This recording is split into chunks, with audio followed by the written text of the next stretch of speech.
28 विजयनगर साम्राज्य।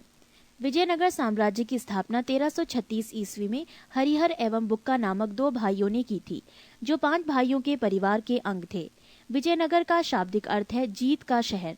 हरिहर एवं बुक्का ने विजयनगर की स्थापना विद्यारण्य संत से आशीर्वाद प्राप्त करके की थी। हरिहर एवं बुक्का ने अपने पिता संगम के नाम पर संगम राजवंश की स्थापना की। संगम राजवंश के प्रमुख शासक हरिहर 1336 से 1356 ईस्वी, बुक्का प्रथम 1356 से 1377 ईस्वी, हरिहर द्वितीय 1377 से 1404 ईस्वी, देवराय प्रथम 1406 से 1422 ईस्वी, देवराय द्वितीय 1422 से 1446 ईस्वी, मल्लिकार्जुन 1446 से 1465 ईस्वी, विरूपाक्ष द्वितीय 1465 से 1485 ईस्वी। विजयनगर साम्राज्य की राजधानी हम्पी थी। विजयनगर साम्राज्य के खंडहर तुंगभद्रा नदी पर स्थित है। इसकी राजभाषा तेलुगु थी। हरिहर एवं बुक्का पहले वारंगल के काकातीय शासक प्रताप रुद्रदेव के सामंत थे। विजयनगर साम्राज्य पर क्रमशः निम्न वंशों ने शासन किया: संगम, सलूब, तुलूब एवं अराविडु वंश। बुक्का प्रथम ने वेदमार्ग प्रतिष्ठापक की उपाधि धारण की। हरिहर द्वितीय ने संगम शासकों में सबसे पहले महाराजा धीराज की उपाधि धारण की थी। इटली का यात्री निकोलो कांटी विजयनगर की यात्रा पर देवराय प्रथम के शासनकाल में आया। देवराय प्रथम ने तुंगभद्रा नदी पर एक बांध बनवाया ताकि जल की कमी दूर करने के लिए नगर में नहरें ला सकें। सिंचाई के लिए उसने दरहरिद्र नदी पर भी बांध बनवाया। संगम वंश का सबसे प्रतापी राजा देवराय द्वितीय था। इसे इमाड़ी देवराय भी कहा जाता था। फारसी राजदूत अब्दुल रज्जाक देवराय द्वितीय के शासनकाल में विजयनगर आया था। प्रसिद्ध तेलुगु कवि श्रीनाथ कुछ दिनों तक देवराय द्वितीय के दरबार में रहे। फरिश्ता के अनुसार देवराय द्वितीय ने अपनी सेना में 2000 मुसलमानों को भर्ती किया था एवं उन्हें जागीरें दी थीं। एक अभिलेख में देवराय द्वितीय को जगबेटकर हाथियों का शिकारी कहा गया है। पृष्ठ 41। देवराय द्वितीय ने संस्कृत ग्रंथ महानाटक सुधानिधि एवं ब्रह्मसूत्र पर भाष्य लिखा। मल्लिकार्जुन को प्रौढ़ देवराय भी कहा जाता था। सालूव नरसिंह ने विजयनगर में दूसरे राजवंश सालूव वंश 1485 से 1506 ईस्वी की स्थापना की। सालूव वंश के बाद विजयनगर पर तुलुव वंश का शासन स्थापित हुआ। तुलुव वंश 1505 से 1565 ईस्वी की स्थापना वीर नरसिंह ने की थी। तुलुव वंश का महान शासक कृष्णदेव राय था। वो 8 अगस्त 1509 ईस्वी को शासक बना। सालूव तिम्मा कृष्णदेव राय का योग्य मंत्री एवं सेनापति था। बाबर ने अपनी आत्मकथा बाबरनामा में कृष्णदेव राय की भारत का सर्वाधिक शक्तिशाली शासक बताया। कृष्णदेव राय के शासनकाल में पुर्तगाली यात्री डोमिगोस पायस विजयनगर आया था। कृष्णदेव राय के दरबार में तेलुगु साहित्य के 8 सर्वश्रेष्ठ कवि रहते थे, जिन्हें अष्ट दिग्गज कहा जाता था। उसके शासनकाल को तेलुगु साहित्य का क्लासिक युग कहा गया है। कृष्णदेव राय ने तेलुगु में अमुक्त माल्याद एवं संस्कृत में जाम्बवती कल्याणम की रचना की। पांडुरंग महात्म्यम की रचना तेनालीराम रामकृष्ण ने की थी। नागलपुर नामक नए नगर हजारा एवं विठल स्वामी मंदिर का निर्माण कृष्णदेव राय ने करवाया था। कृष्णदेव राय की मृत्यु 1529 ईस्वी में हो गई।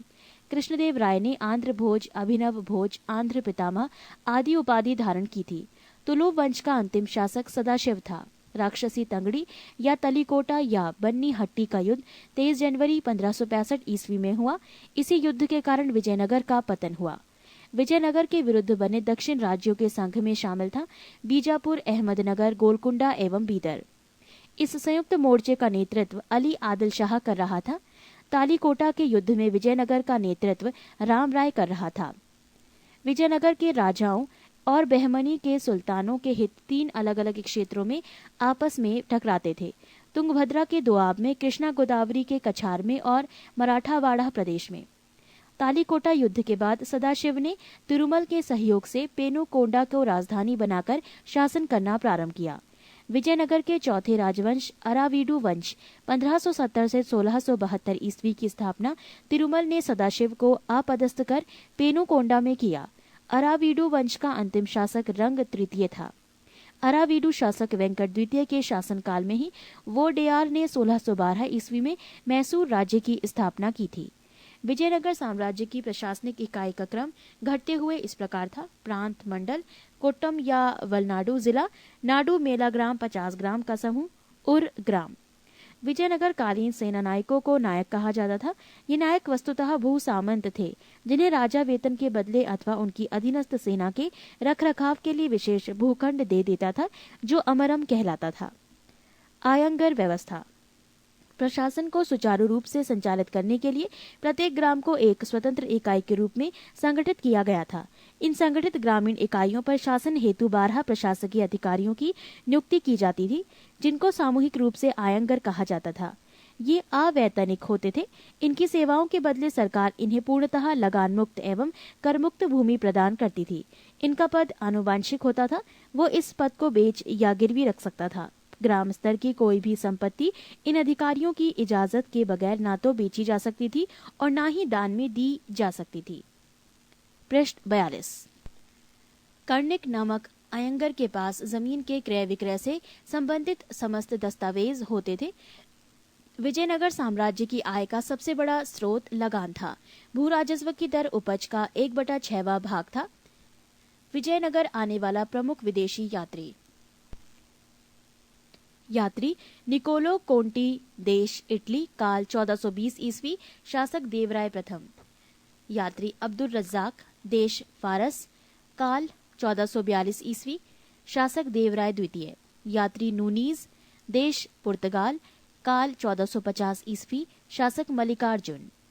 यात्री डोमिंग पायस, देश पुर्तगाल, काल 1515 ईस्वी, शासक कृष्णदेव राय। यात्री बारबोसा, देश पुर्तगाल, काल 1515 से 16 ईस्वी, शासक कृष्णदेव राय। विवाह कर वर एवं वधू दोनों से लिया जाता था। विधवा से विवाह करने वाले इस कर से मुक्त थे। उनबली ग्राम में विशेष सेवाओं के बदले दी जाने वाली लगान मुक्त भूमि की भूधारण पद्धति थी। रत को डंगे, युद्ध में शौर्य का प्रदर्शन करने वाले मृत लोगों के परिवार को दी गई भूमि को कहा जाता था। कूटग्गी, ब्राह्मण, मंदिर या बड़े भूस्वामी जो स्वयं कृषि नहीं करते थे, किसानों को पट्टे की भूमि दे देते थे। ऐसी भूमि को कूटग्गी कहा जाता था। वो कृषक मजदूर जो भूमि के क्रय विक्रय के साथ ही हस्तांतरित हो जाते थे, कूदी कहलाते थे। विजयनगर का सैन्य विभाग कदाचार कहलाता था तथा इस विभाग का उच्च अधिकारी दंडनायक या सेनापति होता था। टकसाल विभाग को जोरी खाना कहा जाता था। चेटियों की तरह व्यापार में निपुण दस्तकार वर्ग के लोगों को वीर पंचाल कहा जाता था। उत्तर भारत से दक्षिण भारत में आकर बसे लोगों को बड़वा कहा जाता था। विजयनगर में दास प्रथा प्रचलित थी। मनुष्यों के क्रय विक्रय को वेश वर्ग कहा जाता था। मंदिरों में रहने वाली स्त्रियों को देवदासी कहा जाता था। इनको आजीविका के लिए भूमि या नियमित वेतन दिया जाता था। नोट: विजयनगर की मुद्रा पैगोड़ा तथा बहमनी राज्य की मुद्रा हूण थी।